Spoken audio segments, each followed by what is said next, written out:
Israel America के बीच युद्ध चल रहा है, वहीं दूसरी ओर ईरान के नागरिकों में विशेष रूप से महिलाओं ने अपने लिए विकल्प के रूप में अंतरराष्ट्रीय मंचों को चुना है विरोध प्रदर्शन के तरीके के लिए। विरोध प्रदर्शन क्यों? आज के सेशन में जिक्र होगा ईरान की उन महिला खिलाड़ियों का जिन्होंने हाल ही में ऑस्ट्रेलिया में ईरान का नेशनल एंथम ना गाकर अपनी प्रतिक्रिया दी। यहां पर यह प्रतिक्रिया ईरान के समर्थन में नहीं अपितु ईरान के विरोध में थी। अपने ही देश को रिप्रेजेंट करने आई ईरानी खिलाड़ियों ने ऑस्ट्रेलिया में मैच के दौरान जब राष्ट्रीय गान नहीं गाया, उसके बाद से लगातार उन्हें डेथ थ्रेट मिलना शुरू हुई। परिणाम स्वरूप उन्हें हेल्प मांगनी पड़ी और उस हेल्प में ऑस्ट्रेलियाई सरकार के द्वारा 5 महिला खिलाड़ियों को अपने यहां पर शरण दे दी गई और उन्हें असाइलम दे दिया गया। यह हाई वोल्टेज ड्रामा हुआ ऑस्ट्रेलिया में। ऑस्ट्रेलिया के अंदर महिलाओं का एशिया कप टूर्नामेंट चल रहा है, फुटबॉल टूर्नामेंट है और उस फुटबॉल टूर्नामेंट के अंदर जो कुछ भी हुआ आज उसका जिक्र है, क्योंकि इस टूर्नामेंट में ट्रंप तक को इन्वॉल्व होना पड़ा ये कहने के लिए कि अगर ऑस्ट्रेलिया शरण नहीं देता है तो मैं अमेरिका में इन्हें बुला लूंगा। आइए जानते हैं इस पूरे मसले को। मसला है साथियों एएफसी एशिया के फुटबॉल का, जिसमें महिलाओं का एशियन कप टूर्नामेंट 2026 चल रहा है ऑस्ट्रेलिया में। ऑस्ट्रेलिया के क्वींसलैंड राज्य के गोल्ड कोस्ट में एक मैच आयोजित होता है 2 मार्च के दिन और उस दिन ईरान की महिला टीम को दक्षिण कोरिया की महिला टीम के साथ खेलना होता है। मैच शुरू होने से पहले राष्ट्रगान बजाया जाता है। पूरी टीम यहां पर चुपचाप खड़ी हो जाती है। खिलाड़ी ना तो राष्ट्रगान गाते हैं और ना ही किसी तरह का समर्थन करते हैं। सामान्यतः खिलाड़ियों द्वारा राष्ट्रीय ध्वज के सम्मान में सल्यूट किया जाता है, राष्ट्रगान को अपने गाया जाता है, लेकिन यहां पर मौन रूप से उन्होंने राजनीतिक विरोध किया। इस विरोध के बाद पूरी तरह से इंटरनेशनल मीडिया में यह सुर्खियां छाने लगी कि महिलाओं ने उस समय जब अमेरिका इजराइल मिलकर ईरान पर सत्ता परिवर्तन का दबाव बना रहे हैं, खमनेई को मारने के बाद उनके बेटे को निशाना बनाने की प्लानिंग कर रहे हैं, ईरान में लगातार दबाव की राजनीति चल रही है, लगातार युद्ध ईरान में कट्टरपंथ को हटाकर एक ओपन सोसाइटी डेवलप करने के लिए किया जा रहा है। ऐसे में महिलाओं द्वारा, हिजाब पहने हुई महिलाओं द्वारा, जो कि अपने आप में ईरान के अंदर महिलाओं के द्वारा विरोध का सबसे बड़ा कारण रहा है, उन महिलाओं द्वारा राष्ट्रगान पर कुछ नहीं रिएक्शन दिया गया। हेडलाइन बनती है, इंटरनेशनल मीडिया में छा जाती हैं कि महिलाओं के द्वारा इंटरनेशनल टूर्नामेंट में ईरान को रिप्रेजेंट करते समय महिलाएं एकदम चुप रही और उन्होंने इस मंच को, इस अंतरराष्ट्रीय टूर्नामेंट को अपने विरोध के रूप में और युद्ध के समर्थन के रूप में दिखाया कि यह हमारे लिए बेहतर हो रहा है, महिलाओं के लिए बेहतर हो रहा है। इसके पीछे का क्या लॉजिक है? असल में ईरान में महिलाओं के ऊपर जो भी अत्याचार हुए हैं उसका एक लंबा इतिहास रहा है। यही कारण है कि ईरान की महिलाएं दुनिया भर में अपने अधिकारों की मांग करती रही हैं। आपने पिछले समय में महसा अमीनी का मामला भी बहुत सुना होगा, जब ईरान की महिलाएं जो हिजाब और बुर्का पहनने के खिलाफ, इस्लामिक कट्टरपंथ के खिलाफ, महिलाओं के जो स्वतंत्र अधिकार हैं उन पर जो कट्टरपंथियों द्वारा रोक लगाई जाती है उसके खिलाफ दुनिया भर में प्रदर्शन करती रही हैं। लेकिन महिलाओं को यहां पर जो धार्मिक नेता हैं वो उन्हें धार्मिक लिबास में और उन्हें जो इस्लाम की अनुमत जो तरीके हैं उन्हीं के अकॉर्डिंग, शरिया के अकॉर्डिंग रहने के लिए मजबूर करते हैं। यही कारण है कि महिलाओं को ना तो यहां पर न्यायिक समानता मिलती है, ना ही यहां पर किसी प्रकार से उन्हें खुलापन मिलता है। अगर वो खुलेपन की अपेक्षा करती हैं तो यहां पर पुलिसिंग में भी मॉरलिटी पुलिसिंग का यूज किया जाता है। महिलाओं को अगर विदेश जाना होता है तो उन्हें अपने पति की परमिशन रिक्वायर होती है। मैंडेटरी ड्रेस कोड है, अगर उन्हें नहीं फॉलो किया जाता है तो पुलिस वहीं से उन्हें उठाकर ले जाती है। कहते हैं कि खमनेई की मौत के पीछे भी जो बड़ा कारण बना वो कैमरे थे जो महिलाओं को ट्रैक करने के लिए बनाए गए थे कि कोई महिला अगर वो बिना बुर्के के है या फिर बिना सर ढके घूम रही है, हिजाब के बिना है, तो उसे मोरल पुलिसिंग के जो कैमरे हैं वो कैप्चर करते थे, चालान करते थे, महिलाओं के साथ ज्यादती अत्याचार होते थे। इसके चलते महिलाओं ने अंतरराष्ट्रीय स्तर पर खूब विरोध किया है और उन्हीं विरोध में से एक विरोध महसा अमीनी का बीते कुछ सालों में काफी चर्चित रहा, जब इस महिला के विरोध के चलते ईरान की सरकार ने इन्हें जेल में ही मार दिया। महसा अमीनी विरोध की एक नायिका बनकर उभरी और अब ये ईरान की महिला खिलाड़ी जो हैं वो इस तरीके से नई उम्मीद और महिलाओं के रिप्रेजेंटेटिव बनकर निकली हैं। अंतर्राष्ट्रीय स्तर पर मैच खेलने आई ऑस्ट्रेलिया में इन ईरानी महिला खिलाड़ियों के द्वारा जब नेशनल एंथम बजाए जाने पर किसी प्रकार से गीत व्यक्त नहीं किया गया, गाया नहीं गया, तो उसके बाद में हेडलाइन बनना शुरू हुई और हेडलाइन ये थी कि इन्होंने एशिया कप टूर्नामेंट में नेशनल एंथम ना गा के ईरान की वर्तमान सत्ता के विरोध में महिलाओं के स्वर को अंतर्राष्ट्रीय स्तर पर पहचान दे दी है। इनके समर्थन में ऑस्ट्रेलिया के अंदर ईरानी मूल के जो लोग रह रहे हैं वो खुलकर सामने आए और उन्होंने इनको खूब चीयर किया। वहीं दूसरी ओर ईरान की नेशनल मीडिया ने इन्हें जंग के समय गद्दार करार दे दिया। एक टीवी एंकर ने यह तक कहा कि यह एक राष्ट्रीय अपमान है, ऐसे लोगों को पनिशमेंट मिलना चाहिए, जब ये वापस देश लौटे तो इनके साथ बिल्कुल मतलब जो भी दृढ़ता पूर्वक इनके खिलाफ कार्रवाई की जा सकती है वो कार्रवाई की जानी चाहिए। महिलाओं के खिलाफ ईरान में विरोध प्रदर्शन बढ़ने लगे। महिलाओं के परिवार, महिला खिलाड़ियों के परिवारजनों को ईरान के अंदर हिंसा का शिकार होना पड़ा। घटनाएं लगातार प्रेशर क्रिएट करने लगी।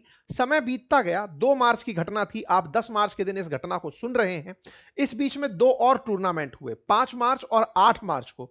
इन दोनों ही टूर्नामेंट्स में महिलाओं ने गाना गाना शुरू कर दिया, राष्ट्रीय गान फिर से शुरू कर दिया। 5 मार्च का टूर्नामेंट ऑस्ट्रेलिया के साथ था और 8 मार्च का फिलीपींस के साथ था। इस बार महिलाएं बाकायदा सल्यूट भी कर रही थी और गीत भी, राष्ट्रगान भी गा रही थी। कारण पता चला कि इन महिलाओं को बीते 2 तारीख यानी 2 मार्च से 5 मार्च के बीच में बहुत ज्यादा मानसिक यातना सहन करनी पड़ी। जो इनके साथ ही स्टाफ गया था ईरान का, उसके द्वारा इन्हें हाउस अरेस्ट की तरह होटल में बंद कर दिया गया, किसी से मिलने नहीं दिया गया। कुल 3 मैच ईरान की टीम खेलने गई, तीनों की तीनों हारी। लेकिन पहले मैच से दूसरे मैच के दौरान जो ऑस्ट्रेलिया के साथ मैच हो रहा था, उस समय पर इन महिला खिलाड़ियों के द्वारा जब वापस से नेशनल एंथम गाते हुए इन्हें देखा गया, तो फिर सवाल यही बना कि इन पर प्रेशर इस लेवल का है कि अगर ये ऐसा नहीं करती हैं तो इनके देश में इनके पेरेंट्स के साथ, इनके रिलेटिव्स के साथ बहुत ही एक्सट्रीम तरीके से यातनाएं प्लान की जा सकती हैं। कुछ इस प्रकार की स्थिति बनी और उसके पीछे नेशनल मीडिया का बड़ा हाथ रहा, जिन्होंने इन्हें गद्दार करार दे दिया था। न्यूज बनती है 8 मार्च की, जब ये फाइनली फिलीपींस से भी हार जाती हैं।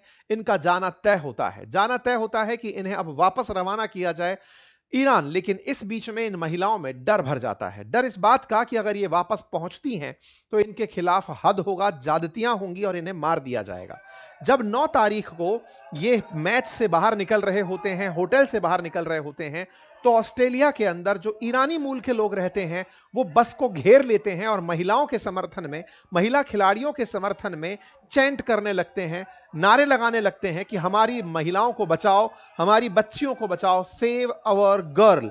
इस तरह से कहते हुए यहां पर प्रोटेस्ट के समय, मतलब बस के सामने लोग इकट्ठे होते हैं और इस बस को रास्ते में रोकने का प्रयास करते हैं। और इसी बीच में यहां पर एक महिला खिलाड़ी के द्वारा इस तरह का एक साइन बनाया जाता है जिसे सिग्नल फॉर हेल्प कहा जाता है।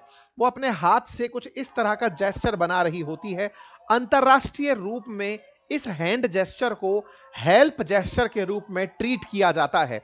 यदि कोई व्यक्ति हेल्प मांग रहा होता है तो उसे इस तरीके से रिप्रेजेंट किया जाता है और इस रिप्रेजेंटेशन को ही देखते हुए पूरा की पूरा मीडिया अंतरराष्ट्रीय स्तर पर प्रेशर क्रिएट करने में जुड़ गया। अंतरराष्ट्रीय स्तर पर यह बात डोनाल्ड ट्रंप तक पहुंचती है। ट्रंप को यह बताया जाता है कि ऑस्ट्रेलिया से अब टीम रवाना होकर ईरान जाएगी। ऑस्ट्रेलिया सरकार उन्हें वापस भेज रही है। स्वाभाविक है कि खेलने आए थे, अब वापस जाइए। ट्रंप इस बीच में इंटरवीन करते हैं और कहते हैं कि भाई, अगर आपने इन महिलाओं को वापस भेज दिया तो इन महिलाओं के साथ बहुत ही गलत ह्यूमैनिटेरियन बिहेवियर होगा। अगर कोई महिला वहां रुकना चाहती है तो उन्हें ऑस्ट्रेलिया सरकार शरण दे, और अगर आप नहीं दे सकते तो मैं इन्हें अमेरिका बुला लूंगा। इस बीच में ऑस्ट्रेलिया सरकार भी अपनी कार्रवाई शुरू कर चुकी थी और उन्होंने जो महिलाएं रुकना चाहती हैं उनके लिए प्रयास करने शुरू कर दिए थे। यह डोनाल्ड ट्रंप का ट्वीट है कि ऑस्ट्रेलिया अगर इन महिलाओं को वापस भेज देता है तो एक टेरिबल ह्यूमैनिटेरियन मिस्टेक वो करेगा और इस तरह से ये एक पूरा पूरा माहौल कल के अंदर इंटरनेशनली तैयार हो जाता है कि महिला जो रुकना चाहें उन्हें शरण दे दी जाए, अन्यथा उनके देश में उनके साथ बहुत बुरा होगा। ऐसे में ऑस्ट्रेलिया सरकार 5 ईरानियन लड़कियों को, जो फुटबॉल खिलाड़ी हैं, उन्हें अपने यहां शरण दे देते हैं। हिजाब और बुर्के के खिलाफ जंग लड़ रही इन महिलाओं को ऑस्ट्रेलिया के गृह मंत्री टॉनी बर्क ने ऑस्ट्रेलिया के अंदर रहने की इजाजत दे दी और इन्हें पूरी तरह से शरण देने का अनाउंसमेंट किया। ये टॉनी बर्क हैं और इनका ये आज का सुबह का ट्वीट है, जिसमें इन्होंने कहा कि पिछली रात हमने 5 महिला खिलाड़ियों को अपने यहां रुकने का और वेलकम करने का आज संदेश दे दिया है। ये ऑस्ट्रेलिया के गृह मंत्री हैं और इनके साथ में ये महिला खिलाड़ी हैं जो फिलहाल मुक्त हैं, अपने आप को हिजाब से फ्री और बुर्के से फ्री दिखाते हुए। ये सिंबॉलिक है कि हम महिलाओं के खुलेपन की वकालत करती हैं। लेकिन बड़ा सवाल यह है कि बाकी बची महिलाओं का क्या होगा, जो इनके साथ में खेल रही थी या फिर महिला खिलाड़ी जो थी, साथ में और जो स्टाफ इनके साथ आया था जो वापस लौट रहा है, उनके साथ क्या होगा। ये 5 वो हैं जो विलिंगली रुक गई और इनके परिवारजन वहीं रह गए, उनके साथ क्या होगा। असल में जो खिलाड़ी लौटे हैं उनके पीछे भी केवल डर एक वजह बताई जा रही है कि अब वो ईरान लौटेंगे तो उन्हें वहां पर पनिशमेंट का सामना करना पड़ेगा। ये वो 5 खिलाड़ी हैं जिन्हें रुकने का वो दिया गया है, मानवीय आधार पर इन्हें रुकने का अधिकार दिया गया है। लेकिन और जो 21 लोग हैं उनके फ्यूचर का कुछ नहीं पता, उनका क्या होगा जो वापस लौट रहे हैं। इनके बारे में गृह मंत्री ने कहा जो रुकना चाहते थे हमने उन्हें परमिशन दी, जो जाना चाहते थे उन्हें हमने जाने की कह दी। कुल मिलाकर ट्रंप इससे खुश हुए, उन्होंने इसके लिए शाबाशी ऑस्ट्रेलिया के प्रधानमंत्री को दी और कुल मिलाकर महिला खिलाड़ियों का मामला एक अंतर्राष्ट्रीय मामला बनकर के निकलकर सामने आया। लेकिन उसके बावजूद भी जब आज के दिन ये फ्लाइट इनकी रवाना होने जा रही थी, उस समय पर भी लोग उस बस को रोकना चाह रहे थे कि रोको इन्हें, अदरवाइज इनके साथ में कुछ बुरा हो जाएगा। लोग सड़कों पर लेट गए, सेव अवर गर्ल के नारे लगाए जाने शुरू हुए कि हमारी बच्चियों को जाने से बचाओ, अन्यथा उनके साथ बुरा हो जाएगा। लेकिन फाइनली ईरान की फुटबॉल टीम लौट गई है। देखना होगा ईरान सरकार उनके साथ क्या करती है, क्या कोई उनके साथ एक स्टैंडर्ड सेट करती है या उन्हें माफ करके दुनिया में मानवाधिकार की एक नई मिसाल कायम करती है। जो भी हो, लेकिन देखना होगा। लेकिन इस बीच में जिस तरह से पश्चिम एशिया के हालात हैं, उसे देखते हुए क्या फीफा वर्ल्ड कप रुक पाएगा, क्योंकि फीफा वर्ल्ड कप में ऑस्ट्रेलिया, कनाडा और मैक्सिको तीनों इन्वॉल्व हैं। होने वाले भविष्य के टूर्नामेंट में अभी मिडिल ईस्ट के बहुत से देश पर पार्टिसिपेट भी कर पाएंगे या नहीं, बड़ा सवाल बना हुआ है। जहां तक बात हो युद्ध के अपडेट की, तो युद्ध अपने 10वें दिन में एंट्री 11वें दिन में एंट्री कर चुका है। 1255 लोगों के मारे जाने की खबर मीडिया में आ चुकी है। ट्रंप को जहाज डुबोने में मजा आ रहा है, वो अपनी तरफ से अपडेट दे रहे हैं। दूसरी तरफ स्ट्रेट ऑफ हॉर्मुज से निकलने वाले जहाजों को लेकर अलग अलग बयान दिए जा रहे हैं, जहां एक और ईरान के कुछ ऑफिशियल्स कह रहे हैं कि यदि मिडिल ईस्ट के देश अपने यहां से अमेरिकी राजदूतों को निकाल दें तो हम उनका तेल जाने देंगे, या फिर हमको आप कुछ चालान देकर जाएं, कुछ रकम देकर जाएं और फिर आप रोड क्रॉस करें, मतलब स्ट्रेट ऑफ हॉर्मुज क्रॉस करें। स्थितियां थोड़ी अलग तरह से चल रही हैं, देखना होगा फ्यूचर क्या होता है। बाकी आप सभी इस विषय पर क्या सोचते हैं, अपनी राय जरूर रखें। लिंक मैंने कमेंट बॉक्स में एक हमारे इंटरव्यू का लिंक आपके साथ शेयर किया है इस वीडियो के कमेंट बॉक्स में, जिसमें हमने आरबीआई के पूर्व गवर्नर रघुराम राजन जी से हमारा जो इंटरव्यू हुआ उसको साझा किया है, आप उसे देखें। अर्थव्यवस्था पर अपनी समझ को इनके साथ वार्ता में जिस तरह से हमने डिस्कस किया है उसे समझें। अगर आपको उपयुक्त लगे तो औरों से भी इसे साझा करें। फिलहाल के लिए इतना ही, बहुत बहुत धन्यवाद।